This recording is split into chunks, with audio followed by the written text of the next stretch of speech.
A partir de este momento, ustedes y nosotros compartiremos información a todo riesgo para que el desastre no nos alcance. Saludos, buenas tardes para todas y todos, bienvenidas y bienvenidos al programa Información a todo riesgo, que todos los viernes de 4 a 5 de la tarde nos acerca a los temas sobre la gestión de riesgos de desastres. Buscamos contribuir a conciliar la relación del hombre con su entorno. ¿Y para qué hacemos todo esto? Pues para que el desastre no nos alcance. Hoy estaremos trabajando con todos ustedes en control técnico, como siempre, Andrés Plusca, al cual saludamos. En la edición y en el montaje se ocupa Gerardo Montes. En la jefatura de programación está al frente Marcolina Castillo. En la dirección de la FM 100.9 se encuentra Enrique Torres. Como asesor de los contenidos del programa nos apoya el doctor Alejandro Liñayo. Estaremos como productores y moderadores. Quien les habla, Adelfo Solarte con el CNP 8965 y Nilsa Gulfo, la cual hoy se encuentra cumpliendo una asignación especial. El programa llega a todos ustedes gracias al apoyo del Centro de Investigación en Gestión Integral de Riesgos, SIGIR, y de la Fundación para la Prevención del Riesgo Sísmico, Fundapris. Estas instituciones reciben el respaldo de la empresa Total Oil and Gas Venezuela. También vamos a indicarles cuáles son los mecanismos que están a disposición para entrar en contacto con Información a todo riesgo. Vamos a enumerárselo. El primero, sintonizar Éxito 100.9. Y todas las tardes, los viernes, todos los viernes de 4 a 5, usted puede acceder al programa a través de su aparato de radio. Si no, también puede hacerlo vía internet. Por cierto, que en este caso la dirección es éxitos109fm.com.ve. Entonces, por internet, no solamente en Mérida, en cualquier parte de Venezuela o en cualquier parte del mundo, usted nos puede escuchar y seguir. También puede hacer contacto con nosotros para enviar sugerencias, preguntas, temas o cualquier inquietud que tenga a los siguientes correos: a todoriesgo@sigir.org. Este Sigir se escribe con C.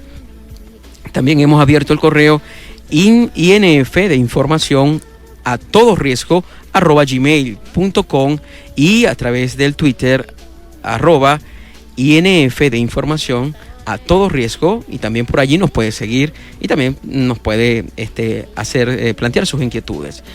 De esta manera, pues usted puede estar en contacto con nuestro programa. También les decimos, como siempre, que los programas que aquí se producen están en un depositario en www.sigir.org.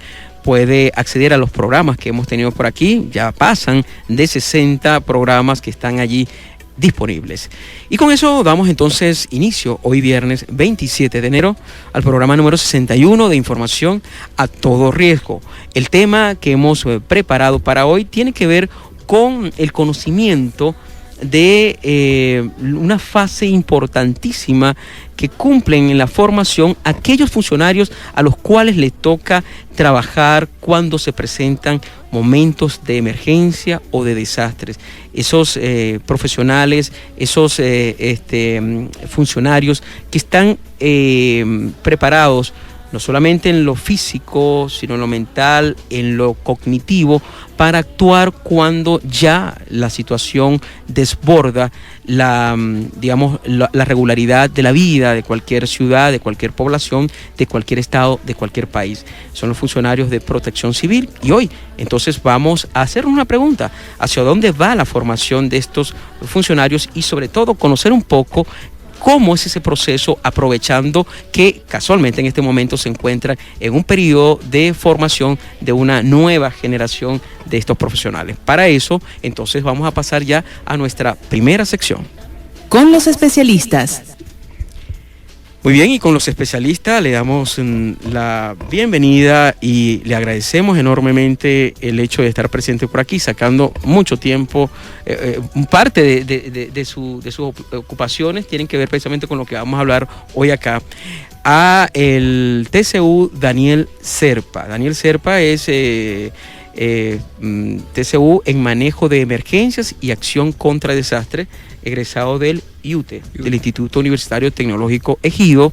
También es el coordinador actual del curso de aspirantes a ingresar como técnicos de protección civil, como funcionarios de protección civil.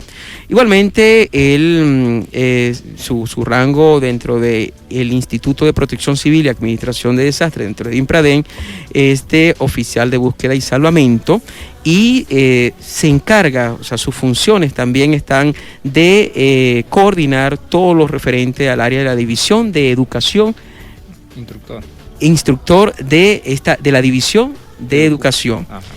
Así es. Entonces, bueno, parte de lo que hace nuestro invitado, Daniel Serpa. Daniel, vamos a comenzar explicándole a nuestros oyentes que, si bien nuestro programa, ustedes saben que tiene un componente fundamentalmente preventivo, es decir, el programa lo que busca es incentivar el tema de la prevención. Por lo tanto, no es normalmente no tratamos de no tocar tanto el tema del desastre consumado, ¿no? Pero entendemos que según la literatura, y aquí tenemos frente a mí está un documento que es bien interesante, por cierto, producido, vamos a decirle aquí de quién se trata, de el texto Actores y roles en la gestión de riesgo, preparado por el Programa Iberoamericano de Ciencias y Tecnología para el Desarrollo, el CITED. Ellos emitieron un documento bien interesante donde hacen el énfasis en el tema de la prevención, y a pesar de esa advertencia de que toda sociedad debe basar su actuación dentro del área de la gestión de riesgo, darle un énfasis a la prevención y a la mitigación, pues nunca debe descuidar la etapa de la respuesta, en este caso encarnada por organismos como INPRADEN, Protección Civil, en este caso. Entonces, haciendo esa advertencia, dentro de unos minuticos iremos a estar leyendo parte de estos documentos, pero reflexionemos sobre esto. Son ciertamente los funcionarios de Protección Civil actores dentro de ese ciclo de la gestión de riesgo. Así se conciben ustedes, ¿verdad? Claro, bueno, es una partecita nada más, porque si vamos al tema de la gestión de riesgo, todos debemos participar, desde nuestro hogar, la ama de casa, el niño, en las escuelas, el docente, en el trabajo, cada una de las personas que están haciendo bien esas estructuras. O sea, la gestión de riesgo es un tema que nos atañe a todos. Por eso dice gestión de riesgo, buscamos los riesgos, pero no solamente el peligro del riesgo, sino también la solución. Nosotros como ente de protección civil, dentro de los actores de gestión de riesgo, nuestro rol principal es motivar a que otros actores, ¿sí?, asuman acciones relacionadas con la parte de la gestión de riesgo. Para eso existen programas, programas del punto de vista preventivo, de respuesta, la parte educativa. Y justamente ahorita estamos preparando, ¿sí?, a un buen equipo un grupo de jóvenes entre edades de 18 a 30 años que aspiran a ser funcionarios de protección civil, un curso que dura 6 meses, donde va a ser todo integral, se da la parte de lo que es la gestión de riesgo y también la parte de respuesta. Exactamente, pero antes de pasar a ese punto específico de cómo se desarrolla el curso y las vivencias que ustedes han percibido de estos aspirantes, que hemos tenido la posibilidad de manera indirecta de ver un poco cómo se van formando todas las tardes allí en algunas actividades que cumplen. Supongo yo que hacen actividades de aula, pero también actividades, esa parte la vamos a tocar dentro de unos minutos, pero antes sí quisiera insistir en este punto. Cuando les decía, ¿verdad?, sobre el tema de la prevención, dice este documento del CITED que la eficiencia y la eficacia de la gestión de riesgo depende de que los actores involucrados en los sistemas creados para organizar este proceso desempeñen sus roles, es decir, sus funciones, respondiendo a una modalidad y criterios preventivos. Esto es insisto, estamos leyendo textualmente este documento que se llama Actores y roles de la gestión de riesgo, y insisten en eso, pero de todas maneras, ¿por qué lo leo? Porque cuando uno habla y ve a los funcionarios, no solamente de protección civil, sino inclusive también hasta los bomberos, etcétera, pareciera que el tema preventivo no pareciera algo importante. Inicialmente la gente los percibe como personas preparadas simplemente para actuar como en situaciones de emergencia, es decir, ir a sacar gente de una inundación, de un derrumbe, asistir a edificios colapsados. Uno los imagina en esos escenarios. Entonces, es decir, algo así, esta gente a lo mejor poco de prevención habla. Lo más probable es que lo que se imaginen es actuando en escenarios de tragedia y de desastres. Cuando hemos leído esto, pues dicen que todos los actores tienen que tener el concepto de prevención metido. ¿Esto es así en el tema de ustedes como funcionarios, por ejemplo, de Protección Civil, de INPRADEN? Es decir, ¿el tema de la prevención ciertamente sí es importante o está a un lado? Ok, bueno, sí, la institución, lo que es Protección Civil Mérida, pues sí tiene programas destinados a lo que es la parte de la prevención. De hecho, aquí es como una especie de política de Estado. Aquí se trabaja, por lo menos tenemos algunas experiencias de otros proyectos, ¿sí?, que se han manejado con otras instituciones, que nos han enseñado algo muy importante, que debemos unirnos, todas las instituciones, tanto bomberos, protección civil, ministerios, o sea, otros entes, y tratar de unificar un criterio. Claro, falta un poquito para tratar de ponernos de acuerdo, pero sí estamos trabajando en eso. La primera experiencia fue el proyecto multinacional andino, ¿sí? Se trabajó de la mano con INGEOMI, Ministerio del Ambiente, Bomberos, donde todo se seleccionó una comunidad, ¿sí? De esas comunidades se identificaron las más prioritarias y de esas prioritarias se comenzaron a ejecutar programas educativos. O sea, ¿destinados a qué?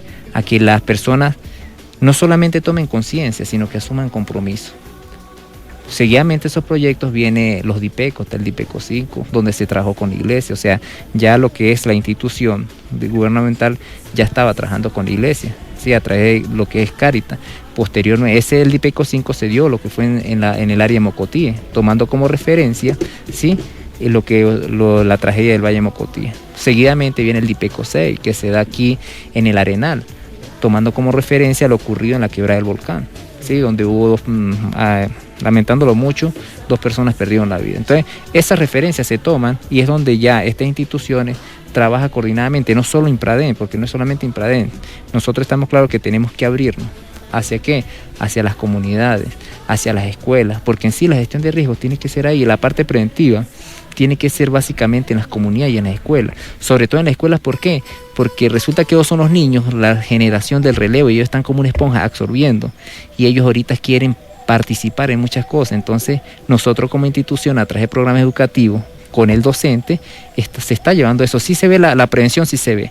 Claro que es algo que no se ve mucho, porque el problema es que es como una forma de pasiva, pero a la larga sí surge su efecto. Ah, no, perfecto, pero es bueno saber que sí tienen contacto y hay una preocupación. El hecho de que tú coordines seas un instructor en un área de educación,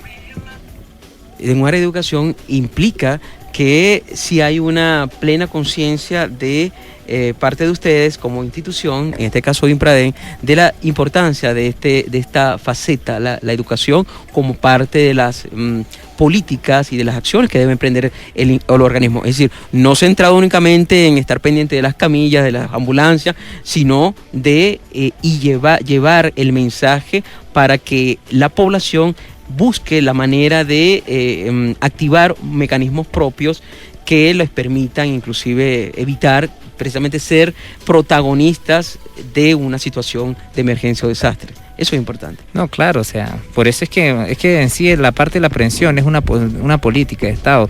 Ese parte a partir del artículo 332 de la Constitución.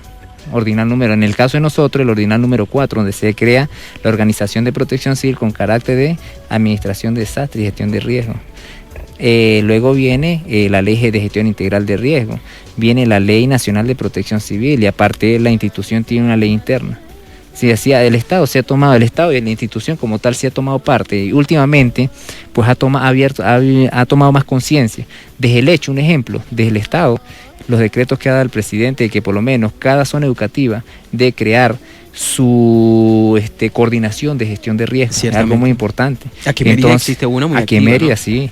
Están ciertos profesores que son muy amigos míos, un ejemplo Jorge Riera. Aquí, un ejemplo, incluso el gobernador del estado, el doctor Marcos Díaz Orellana, pues es una política de estado. Le da las directrices al licenciado Noel, que trae en materia preventiva con respecto a la emergencia y los desastres, en la disminución, no en la emergencia, en la parte en la reducción de los efectos negativos, a través de la parte preventiva. Bueno, el licenciado Noel toma como referencia eso y comienza a dar órdenes a cada uno de sus trabajadores, a cada uno de los funcionarios, que justamente vamos a trabajar en programas y proyectos elaborados a la reducción de lo que son los efectos negativos en caso de emergencia y desastre. Perfecto. Daniel Serpa, le pedimos unos segunditos porque tenemos que ir a identificar. Cuando regresemos vamos a pasar un breve revista y a cómo es esa estructura, cómo están formados, por ejemplo, en el caso de Impradem, porque uno dice Impradem, Protección Civil, ¿será lo mismo? ¿No será lo mismo? Vamos a hablar un poquito de esa estructura para luego pasar a que nos echen bien detallado la historia de estos cientos y tantos de jóvenes, de muchachos y muchachas que están aspirando a ser parte de esa estructura, ser parte de ser actores de esa gestión de riesgo, pero ya como funcionarios. Vamos a la pausa. Hay hombres y mujeres voluntarios que exploran los rincones más recónditos de los Andes en busca de signos, señales de movimientos del planeta. Ellos son el equipo que le da vida a Fundapris, la Fundación para la Prevención del Riesgo Sísmico. En Fundapris hacemos de la investigación una herramienta preventiva.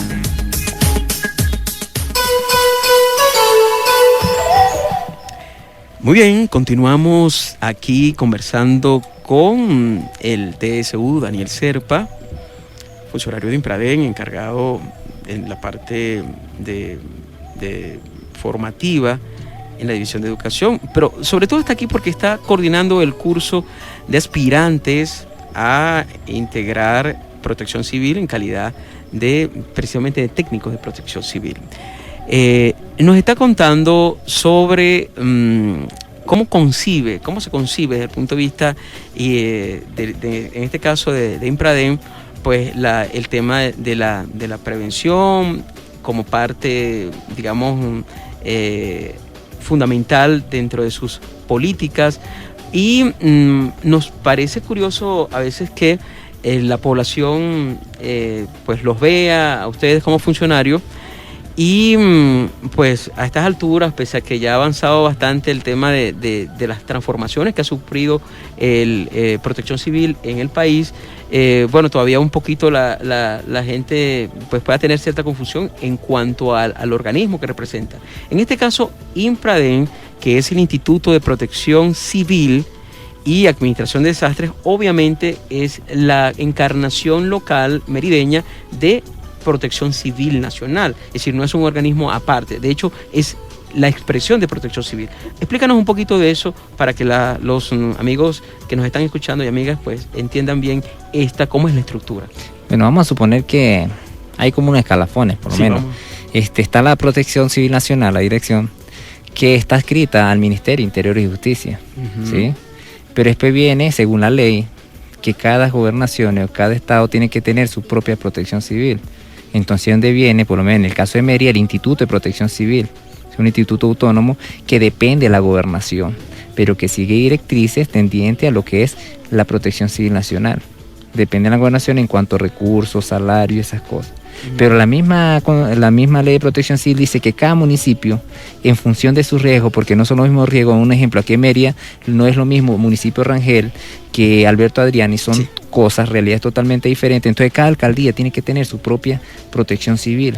¿Para qué? Para que trabaje en función de sus riesgos. Hay falta por avanzar, no todos los municipios tienen. No todos los municipios, es que todavía lo que es la gestión de riesgo prácticamente aquí en Venezuela, tenemos que reconocerlo, todavía está en pañales, ¿sí? Pero ya hemos ido avanzando, a como estaba antes, ya hemos avanzado muchísimo, ya la gente ya no conoce a Impradem o a los bomberos como las personas que rescatan, sino también dan cursos, dan talleres, asisten a las comunidades. Precisamente de todo, eso es lo interesante, Daniel, que se haya empezado a dar una transformación. Ahora te pregunto, antes más bien uno notaba que los propios funcionarios de los organismos, cuando antes tenían otros nombres, otras siglas, ¿no? Sí. Pues prácticamente sí, la gente los veía y ellos mismos vendían un poquito la idea de que eran rescatistas en esencia. Es decir, nosotros no es que nos movemos de aquí para ir a rescatar, no nos molesten para otras cosas. Ahora uno los ve en las escuelas, en las comunidades, asesorando. Me he enterado, por ejemplo, Daniel, que por ejemplo allá en la Mucuy, que tienen un problema con una quebrada, etcétera, han tratado de establecer contacto con Impradem para que un funcionario de ustedes vaya. No sé si tú has tenido posibilidad de enterarte de esa situación. Y bueno, y les explico un poco cómo deben hacer ellos en caso de que se pueda presentar una situación. Eso es otro rol, es decir, ahí no estamos viendo al funcionario en el momento del desastre, de la crecida, no, sino en tiempos de paz, es decir, conversando con los vecinos para que sepan cómo comportarse. Ese cambio de actitud, ¿cómo lo ves tú dentro de los compañeros tuyos? ¿Lo asumen así o todavía, digamos, dicen, no, nosotros somos rescatistas? Pues hay personas que todavía lo que pasa es que en estas instituciones existen fortalezas y debilidades, ¿sí? Pero lo más importante es la fortaleza, ¿ves? Hay personas que su fuerte es la parte operativa, la parte de rescate, la parte prehospitalaria, pero hay otras personas que el fuerte es la parte de gestión de riesgo, la otra parte son la parte de educación. Bueno, ¿cuál es el cambio que hemos tenido últimamente? Por lo menos usted me está hablando de una señora de allá, la Mucuy, bueno, una persona de la comunidad que está pidiendo que nosotros vayamos a asistir lo que es el plan de emergencia y un plan de evacuación a la hora de cualquier evento. Bueno, de hecho, hablando de los escalafones de protección civil, nosotros aquí en Impradem, en Protección Civil Mérida, hemos querido como localizar, hacer más local lo que es protección civil como tal, no tomando protección civil como la institución o como aquellos funcionarios que tienen un uniforme, sino tomando el lema de que protección civil debemos ser todos, de aquellas personas que tienen un plan familiar de emergencia, que crean acciones. Protección civil son aquellos docentes que planifican acciones con sus estudiantes, sus contenidos programáticos, sus áreas de aprendizaje, le anexan la variable de riesgo. Bueno, ellos están formando parte de protección civil. Exacto. Entonces, para localizar esto, nosotros por lo menos en las comunidades tenemos un programa, ¿sí? O un proyecto que es los comités comunitarios de protección civil, que se trabajaron mucho en lo que fue en el DIPECO y en el Multinacional Andino.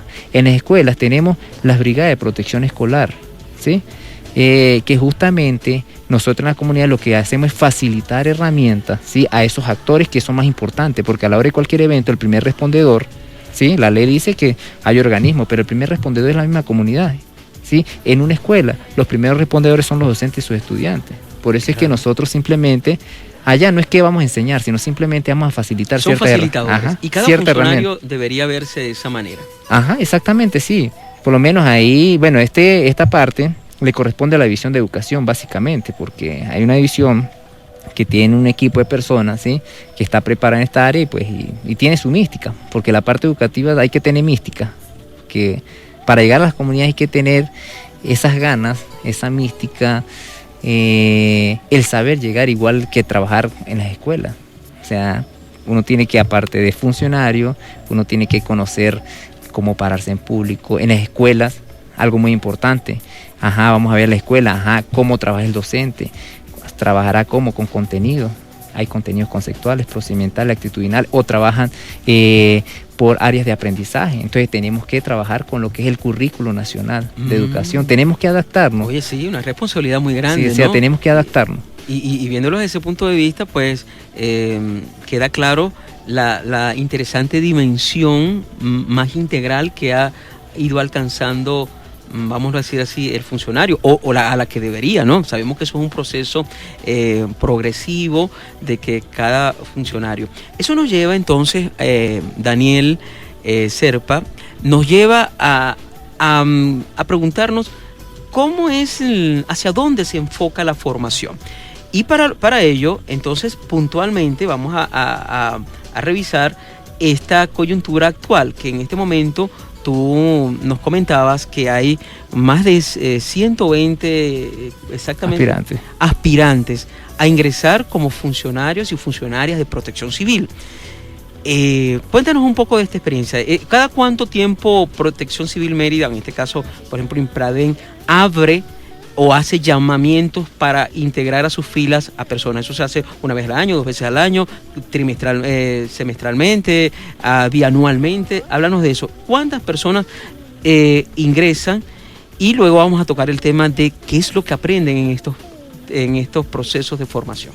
Bueno, gracias a Dios, como ha sido tomado en cuenta la importancia de la gestión de riesgo por parte del Estado, pues actualmente el gobernador el doctor Marco Díaz Orellana, en los últimos 3 años ha sido seguido anualmente y han sido grandes. Por lo menos el año pasado ingresaron 100, este año ingresan 100, o sea, de 127 personas que están haciendo el curso van a quedar 100. Lo bueno es que las personas que están haciendo el curso pues están claros en eso, que tienen que estudiar, tienen que formarse. O sea, que se establezca una competencia, no de que yo le meto una saquilla para quedarnos, sino que haya un trabajo en equipo. Eso es lo que básicamente le enseñamos a ellos. Y ellos saben que de esos 127 van a quedar 100. Y todos igualitos están animados. Igual. A pesar están animados, estudian igual, comparten igual. ¿Son hombres, mujeres? La proporción más o menos como ¿cuánto? Entre edades de 18 a 30 años. Sí, pero digamos, normalmente atienden el llamado más caballeros que damas. Bueno, ahorita tenemos 53 mujeres. Ajá, una cantidad. Y el resto son prácticamente caballeros. La mitad, ¿no? Sí. O sea que poco a poco, antes era distinto, ¿no? No, ahorita es que la percepción es bastante que antes se decía que las personas que están aquí básicamente eran caballeros, ¿no? Ahorita las mujeres también y tienen ganas y incluso hacen el trabajo igual que un caballero, tienen mística. Ah, bueno, eso es importante. Ellos y ellas, cuando presentan sus aspiraciones, inician un proceso formativo. ¿De cuánto tiempo estamos hablando desde el momento en que ellos hacen su ingreso hasta el momento en el que ya levantan los brazos en señal de triunfo por haber alcanzado el hecho de convertirse formalmente ya en funcionario? Bueno, lo que fue el periodo llamado se fue en noviembre, pero ya lo que es el periodo académico comenzó el 12 de enero, ¿sí? Y termina el 24 de junio, prácticamente con la batalla de Carabobo. Te va a terminar ahí. Daniel, nos toca otra pausa. Cuando vengamos, vamos a hurgar un poquito, a meternos de curioso en cómo es el contenido de lo que estas personas, estos aspirantes conocen, para ver si ciertamente van introduciéndose ya en la noción de que ellos son unos facilitadores del proceso de protección civil y que lo mejor sería que cada persona que se topara con ella se terminara convencida de que ese concepto no es pura palabra de que protección civil somos todos, sino que es algo concreto. Eso lo vamos a revisar cuando regresemos. La Fundación para la Prevención del Riesgo Sísmico del Estado Mérida, Fundapris, a través del Ministerio del Poder Popular para la Educación, capacita a niños y jóvenes de la región en la identificación de los peligros de carácter sísmico, la evaluación de la seguridad de viviendas y el comportamiento apropiado ante una situación de desastres, luego de la ocurrencia de un movimiento de tierra de gran envergadura.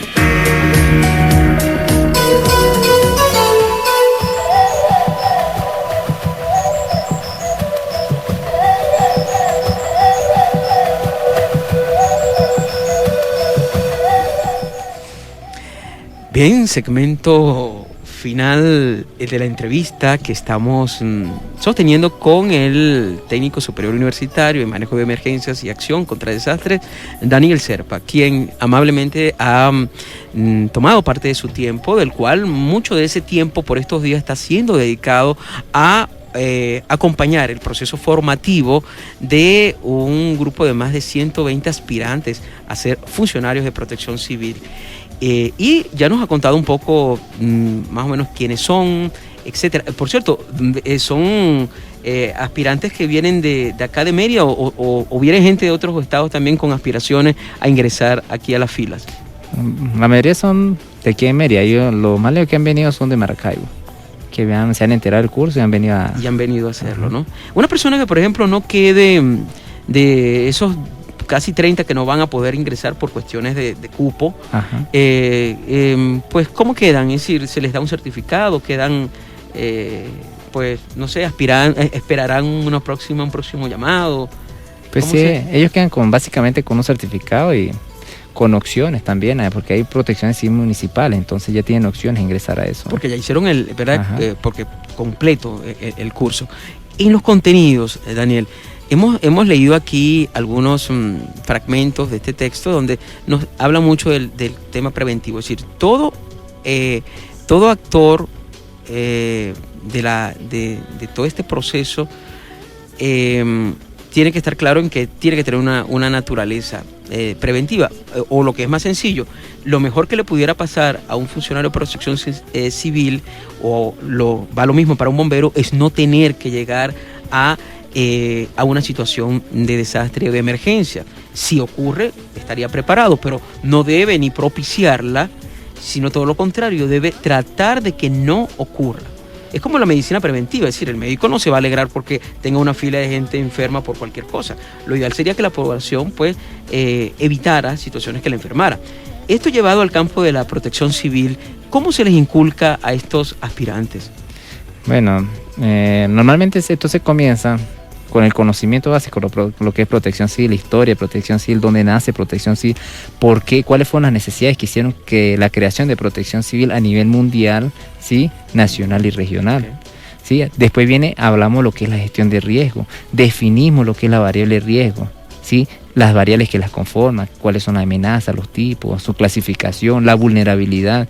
Sí, los tipos de vulnerabilidad que hay. La idea es que cuando lo hay una comunidad no es que decir, no, usted es vulnerable porque está cerca del río, no. O sea, que ellos vayan mucho más allá, socialmente cómo está, educativamente cómo está, culturalmente cómo está, institucionalmente cómo estamos. O sea, que ellos identifiquen bien lo que es el riesgo, las amenazas, por qué se crean las amenazas, quién es el responsable de que ese río se convierta en una amenaza, ¿será el río?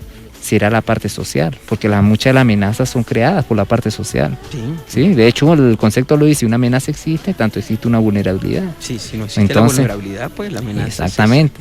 Se le habla de cómo elaborar un plan de emergencia, un plan familiar de emergencia, un plan de emergencia comunitario, cómo se trabajamos en las escuelas, ¿sí?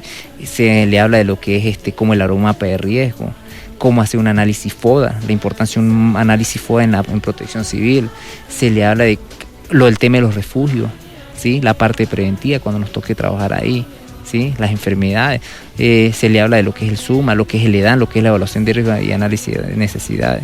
Después viene la parte más técnica, que ya viene dada por los geógrafos y los geólogos que trabajan allá, que es la parte de amenaza sísmica, amenaza hidrogeomorfológica. También se le habla de lo que es la parte del riesgo tecnológico que se está tocando hoy en día y que no lo vemos, creemos que los riesgos simplemente que es el sismo, las inundaciones, y resulta que no, que tenemos otros riesgos del punto de vista tecnológico, ¿sí?, que la persona, nosotros como persona también generamos riesgo y que no tenemos conciencia. Entonces también hablamos de eso, ¿para qué? Para que cuando ellos vayan justamente a una comunidad no simplemente se aboquen al río, no se aboquen al talud o a la vertiente, sino que también vea la conducta de esas personas, cómo esa conducta puede generar amenazas, cómo esa conducta los hace vulnerables. Y aparte de eso, desde el punto de vista preventivo, viene una materia, un módulo que se llama métodos de enseñanza interactiva. O sea, que le enseña a esas personas cómo, ¿sí?, transmitir el conocimiento en la parte de la gestión de riesgo. Okay. ¿Sí?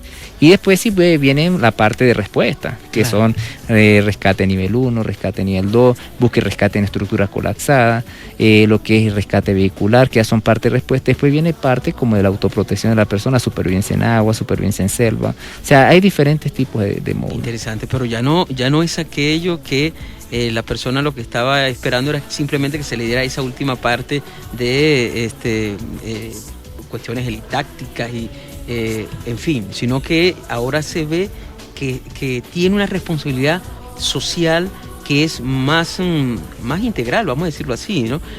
Que esa parte formativa en la parte de respuesta lleva a todo un precedente importante que lo convierte entonces en un facilitador.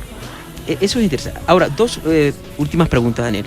Una, entiendo que para lograr estos objetivos formativos ustedes se apoyan no solamente en sus propios docentes y funcionarios ya con mucha experiencia, sino hemos visto por ahí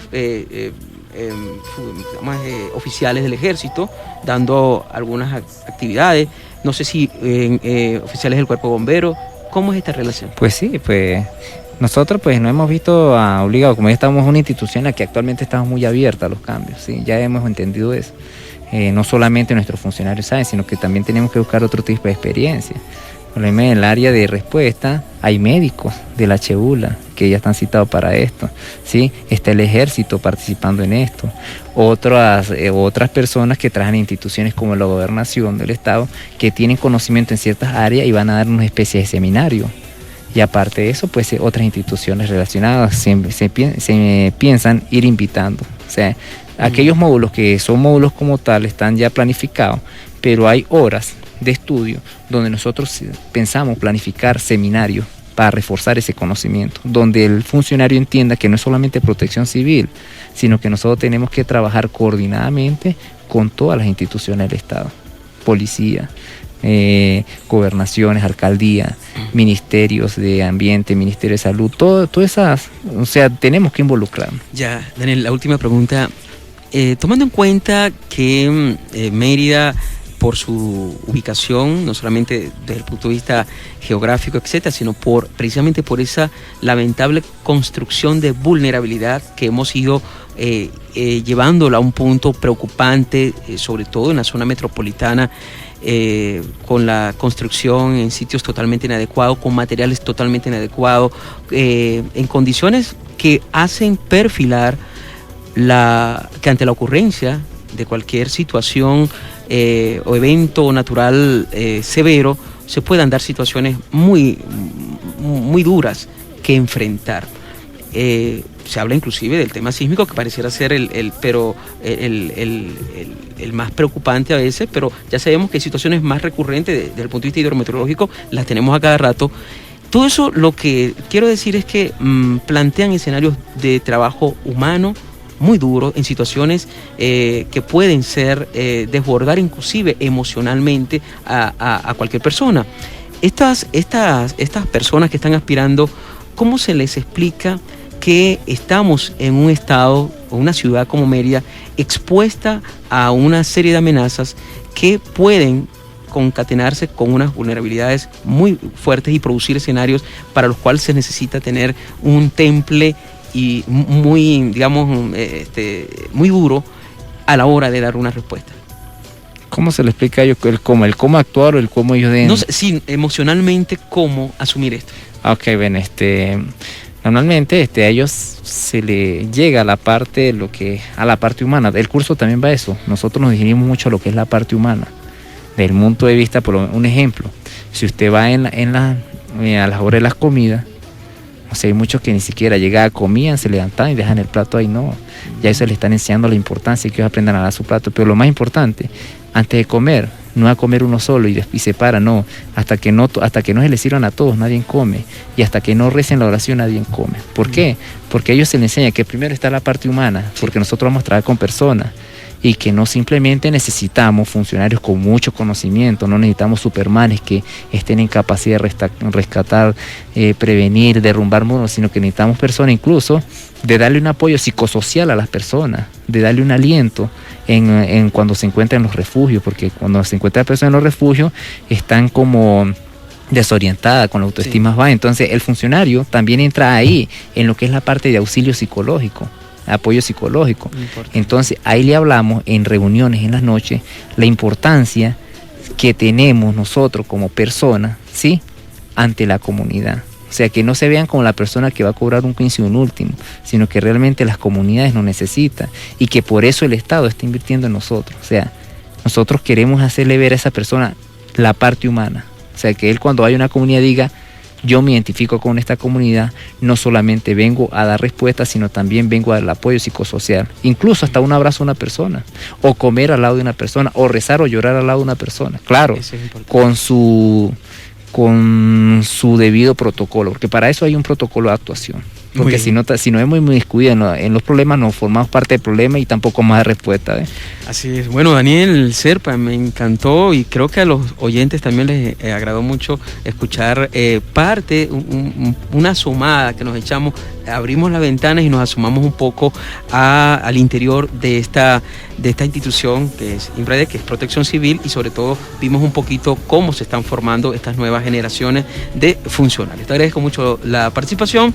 Saludos saludos también a todos los que están en esta responsabilidad, a Noel Márquez y al resto de la cadena de mando de Infraden Local. Muchísimas gracias, Daniel Serpa. Vamos a hacer una pausa y regresamos. Mérida ya cuenta con un laboratorio de tecnologías de información geográfica aplicadas a la gestión de riesgo. Investigadores, profesores y estudiantes pueden acceder de forma gratuita a imágenes satelitales de la región y del país, modelos cartográficos y mapas actualizados, acudiendo a la sede de la carrera de Manejo de Emergencias y Acción contra Desastres del IUTE. Esta es otra iniciativa del Centro de Investigación en Gestión Integral de Riesgos, CIGIR.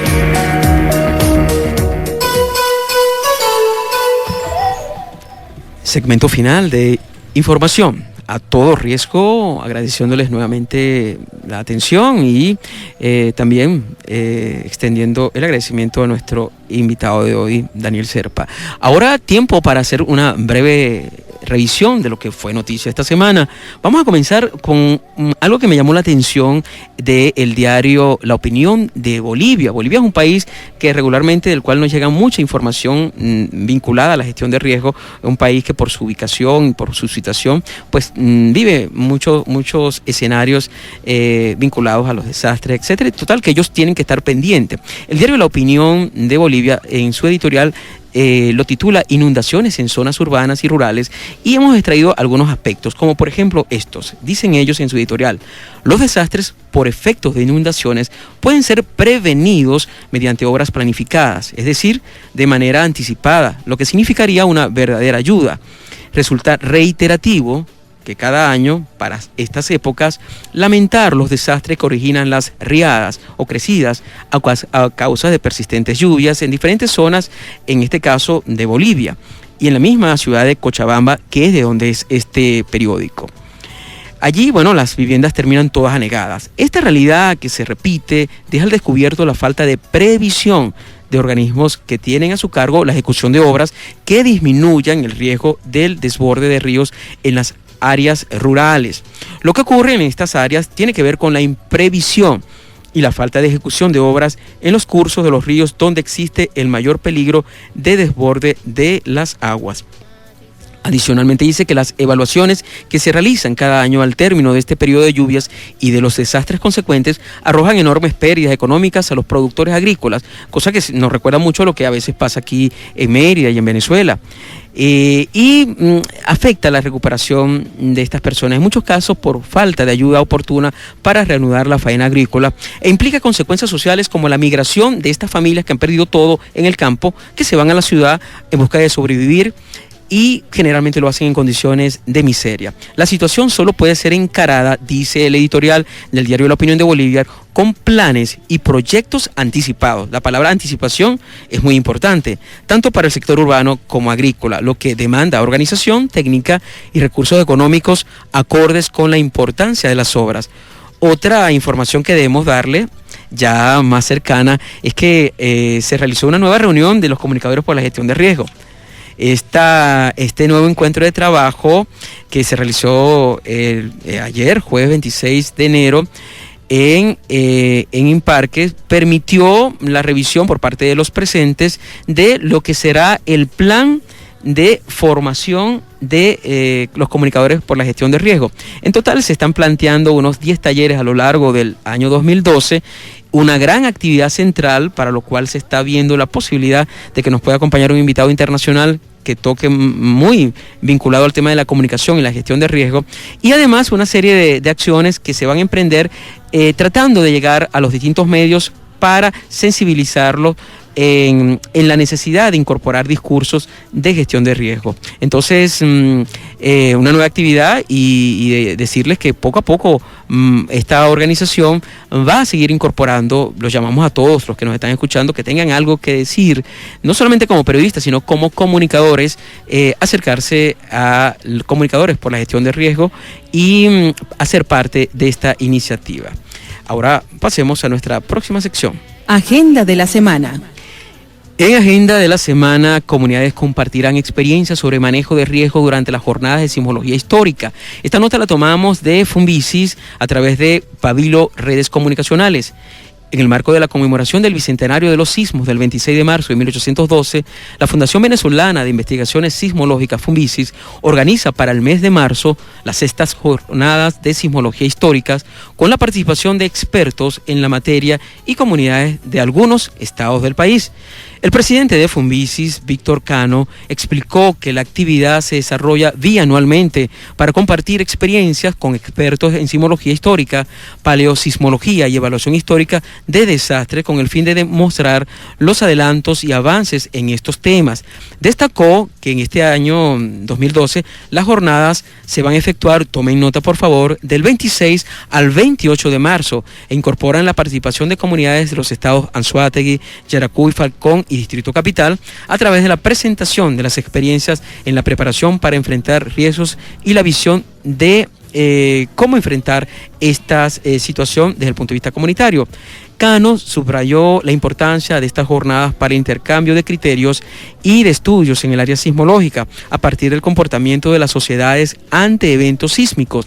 El evento contará con la exposición de invitados internacionales, entre otros Giovanni Peraldo de la Universidad de Costa Rica y Carlos Rojas Hope de la Universidad Austral de Chile. Por Venezuela estarán Crystal Palm, la profesora de acá de la Universidad de los Andes, y el profesor Rogelio Altés de la Universidad Central de Venezuela. La entrada para esta jornada es gratis, sin embargo el público que desee participar deberá inscribirse previamente en la dirección de correo jornadas@funvisis.gov.ve. Los interesados en presentar además trabajos académicos tendrán hasta el 15 de febrero para consignar los mismos, y los requerimientos pueden ser consultados en la página oficial de FUNVISIS, accesible en www.funvisis.gov.ve.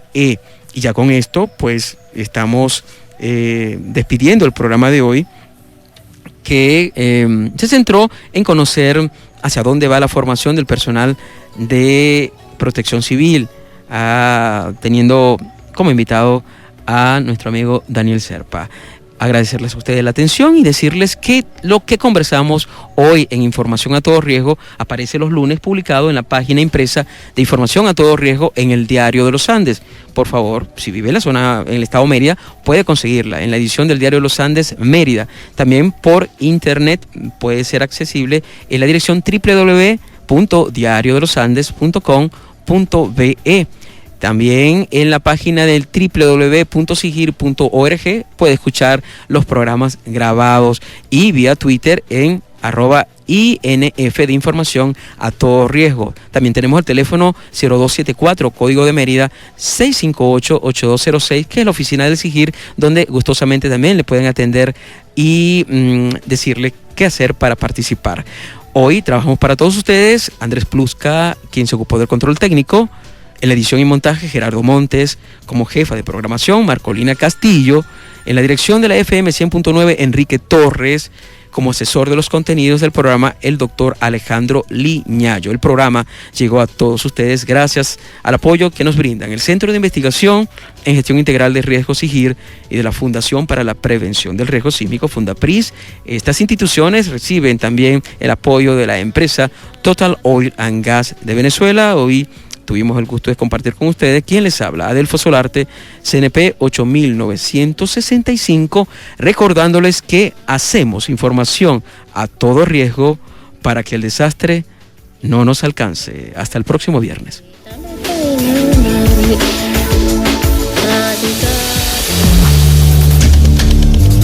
Melodías que perduran en el tiempo.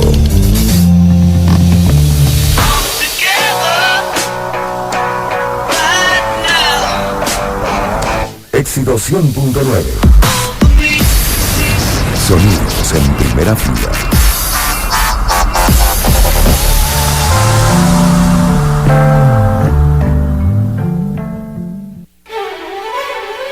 Éxito 100.9 presenta Cuentos de Camino.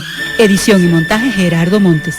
Cuentos de Camino es una producción nacional independiente de Ana Yoleida Martínez, certificado número 16090. Nuestro cuento de hoy, Cristiana Sepultura. Rino Villanueva es un jubilado de la administración pública, quien en lo que respecta a apariciones fantasmales no se anda con términos medios. Él dice que no entiende por qué la mayoría de la gente le tiene tanto miedo a las ánimas, pues cuando aparecen es por alguna razón, para hacer el bien, salvarnos de algún peligro, concluir alguna misión, entre un sinfín de circunstancias. Que unos la puedan ver y otros no, eso para él es lo que menos importa. El hijo menor del señor Villanueva prestó el servicio militar en la frontera con Colombia, por el lado del estado Apure. Una noche en la que el señor Villanueva se encontraba viendo televisión con su esposa en su casa de Santa Elena, ambos pasaron un gran susto cuando la sombra de un hombre les pasó velozmente por el frente. Dejó caer un papel y se dirigió hacia la puerta que da a la calle, traspasándola. La señora comenzó a llorar y a rezar, pidiendo a Dios que protegiera a sus hijos, quienes estaban en distintos lugares del país, pues para ella esa aparición significaba que algo malo iba a suceder. El señor Villanueva, en cambio,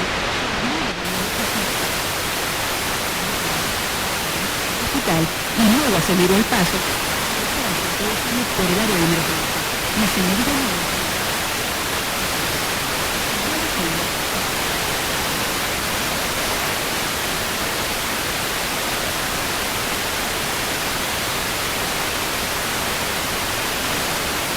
el papel en la mano.